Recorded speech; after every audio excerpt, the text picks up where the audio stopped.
escorado hacia el mando, yo mando, tú obedeces. Y la izquierda, llamada izquierda, lo tiene, las esperanzas las ha puesto siempre en la democracia participativa. Pero no siempre la democracia sirve. Para que el país tenga democracia y las instituciones sean democráticas, otras instituciones dentro del país no pueden funcionar democráticamente. El director de un hospital supongo que puede ser decidido con influencias políticas, pero es difícil que se tolere un incompetente dirigiendo a un equipo de médicos, ¿no? Los hay seguro, los hay incompetentes y los habrá nombrados por el poder político y no por el poder científico médico. Pero en educación no existe esta cultura de exigencia y de planteamiento común. Y lo que se percibe en este momento en España es un gran descreimiento, ¿no?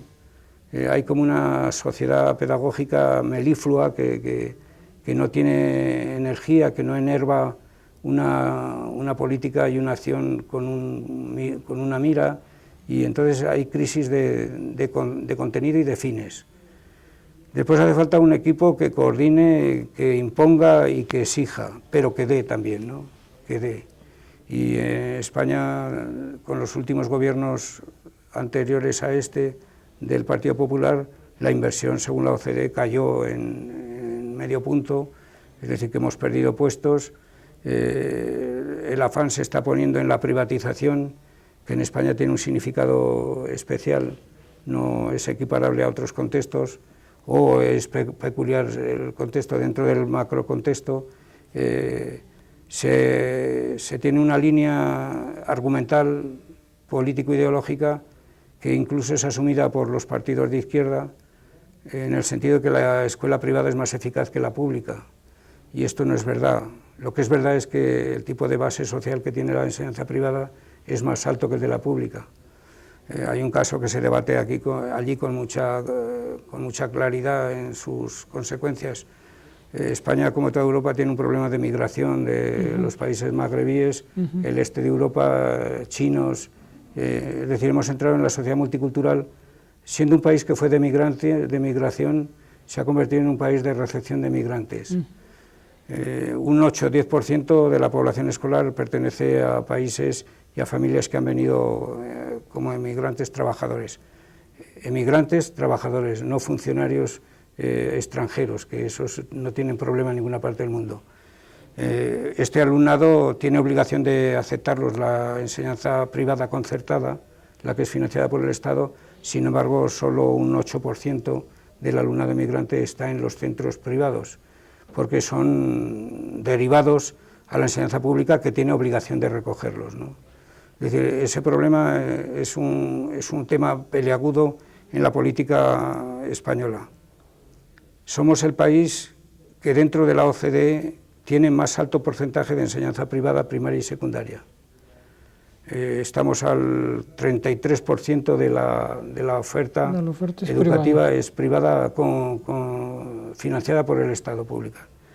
La media europea es 15%, no llega aproximadamente. Estados Unidos, que es la patria del capitalismo y de la sociedad del conocimiento mercantilista, tiene un 5 o un 10%, no llega, de educación privada. En España solo es superada el índice de privatización por Malta, que es una islita pequeñita, y por el Benelux, que son unos países poco poblados. Sin embargo, teniendo el índice de privatización más alto, tenemos uno de los más bajos de calidad. Entonces, si uno hace malévolas inferencias, llegarías a concluir que no es necesario ser de una categoría a otra para tener calidad, y esto lo sabe cualquiera. En España y en todo el mundo, cuando se ha comprobado, la variable que más relación tiene con los resultados académicos de los estudiantes es una muy sencilla: el número de libros que la familia tiene en casa. Esa es la variable que empíricamente ha producido más altas correlaciones con el rendimiento económico. El ambiente familiar, sociofamiliar, es el que más diferencias provoca en los alumnos, y esto está dicho por la OCDE en el informe, pero no se sacan las consecuencias. Es decir, el problema es que hay unas personas que ante el derecho a la educación están abocadas a sufrir malos resultados y otras a experimentar buenos resultados.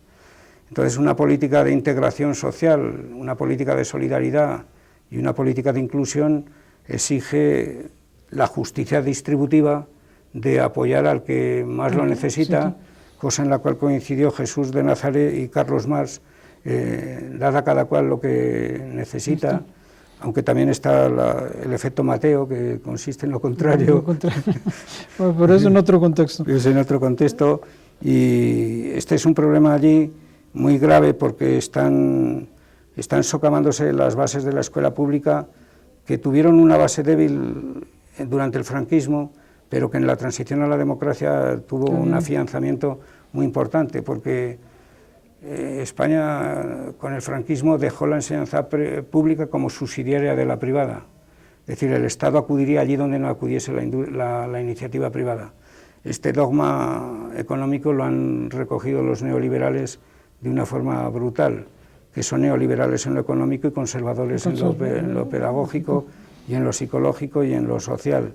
Y el tema allí, una de las palabras que más se utiliza es la compensación y la compensación. Y la compensación es lo que decía el padre Milani en la experiencia de Barbiana, ¿no? Al pobre lo que hay que darle es más escuela, no menos escuela, sino más escuela. Y más escuela significa tenerlo más tiempo, con más recursos. Yo suelo poner el símil de la seguridad social, que establece el principio en España que la medicina es pública y gratuita para todo el ciudadano que entra, nacional o extranjero, por las fronteras, tiene asegurada la medicina, y digo que la seguridad social es solidaria intrínsecamente, porque da más ayuda de quirófano a quien más lo necesita y no le mira la tarjeta de procedencia social. Y gastamos más dinero en el más enfermo y menos dinero en el menos enfermo. En educación hacemos lo contrario, los vemos enfermos y decimos, anda, muérete, que no me interesas, ¿no? Y las cosas deben funcionar al revés. Claro, esto requiere creer en una sociedad solidaria, y la solidaridad no la fomenta el Banco Mundial, ni la OCDE, ni es un valor que esté en alza, ¿no? La ayuda al desarrollo, pero esto es otra cosa. Eso es ayuda al desarrollo, pero no. En España hay unas fuertes diferencias entre comunidades autónomas, como he señalado, y ahora se habla de la necesidad de proveer fondos extraordinarios para sitios con necesidades especiales, y claro, mientras la renta per cápita esté condicionando los resultados escolares, pues como decía un sociólogo politólogo, si quieres un cambio social, cambia la sociedad, pero no cambies la escuela, porque con la escuela no cambias a la sociedad, aunque sí puedes no enfatizar más los defectos que tiene, y aunque puedes impulsar el cambio social. A los pobres, más escuela. En esa dirección, el tema que tocó hace un momento de los derechos de los profesores y su relación con la situación de violencia escolar o violencia juvenil, también como una de los fenómenos que se está usando para, en alguna forma, también atacar a la escuela pública, de incontrolada y de indisciplinada. Bueno, hay alarma social, en este sentido hay alarma social justificada porque hay motivos de alarma, pero injustificada porque la alarma no es tan general. Estamos hablando de... Depende de esto de los solo en un derechos de los 7% de situaciones se producen casos de violencia. Y en el informe del Defensor del Pueblo último dice eso. Y dentro de esas faltas que se tipifican como violencia está llamarle al profesor hijo de su madre, ¿no? Sí. Está el insulto al profesor, cosa que es intolerable, está la agresión al profesor, cosa que es absolutamente intolerable, pero este discurso se ha recogido con unas intenciones que van más allá de resolver el problema. El problema existe y hay que atajarlo. A mí me decían una vez, bueno, si a ti un alumno te pega, ¿qué haces? Digo, pues lo cojo del cuello y le doy un meneo, ¿no? Esto era una broma. Es decir, no se pueden tolerar los actos de violencia y el profesor tiene que ser una figura que esté garantizada su integridad física como la de cualquier ciudadano.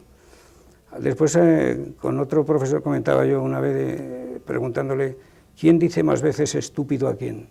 ¿El profesor al alumno o el alumno al profesor? Hay una relación desigual entre uno y otro. Lo primero no está justificado, pero lo segundo dice que el profesor debe saber tratar los temas de indisciplina y de violencia. Y después hay un tema que, este tema tiene aristas muy distintas. Cuanto más absurda es la pedagogía, más necesario es la imposición. Es decir, cuando yo trabajo a gusto no necesito que me impongan disciplina. Cuando no trabajo a gusto, posiblemente tienda a no ser disciplinado. Y en la escuela hay mucho camino por recorrer por hacer una cultura interesante. Y esto, en la escuela hay que hacer mucho camino por hacer, en tratar al alumno como persona y importarle a uno sus problemas y sus conflictos. En la escuela hay mucho camino para atender a la violencia y estudiarla en sus bases y en sus remedios tratados colectivamente.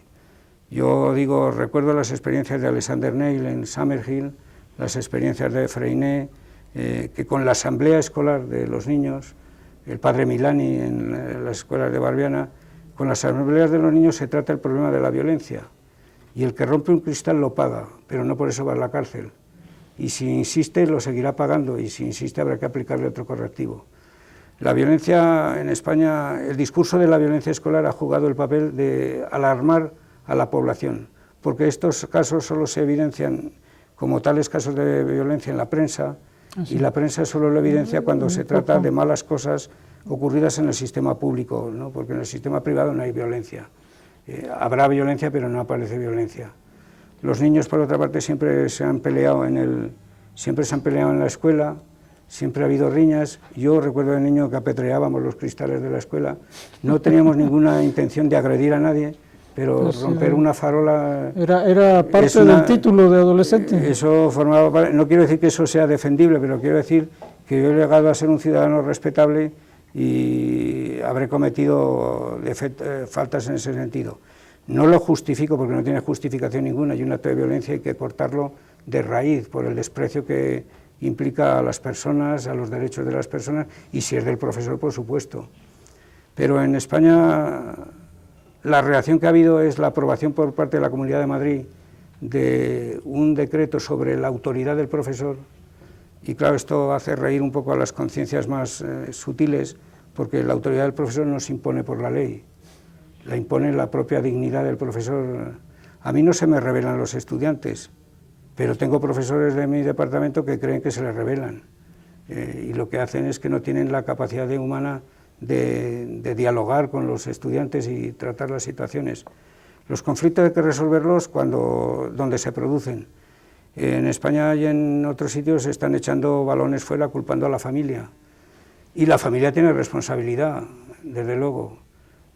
La familia no puede declararse ajena a las consecuencias que tiene la educación para sus hijos, pero las familias que más necesitan el apoyo para educar a sus hijos son las que menos posibilidades tienen, porque el hijo díscolo no pertenece a cualquier clase social.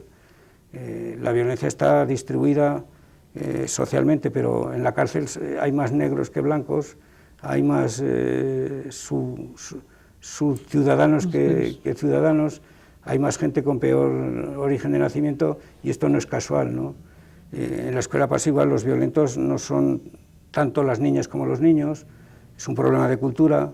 No hay tanta violencia en el centro de Madrid o en el centro de Guadalajara, según qué centro, porque hay centros que se han descentrado y forman parte de la miseria cuando se han prestigiado las periferias, ¿no? Es decir, esto es un problema de urbanismo, es un problema de que los niños no tienen lugares donde... los jóvenes no tienen en España más lugar que la plaza pública, en la cual pasan los automóviles muy de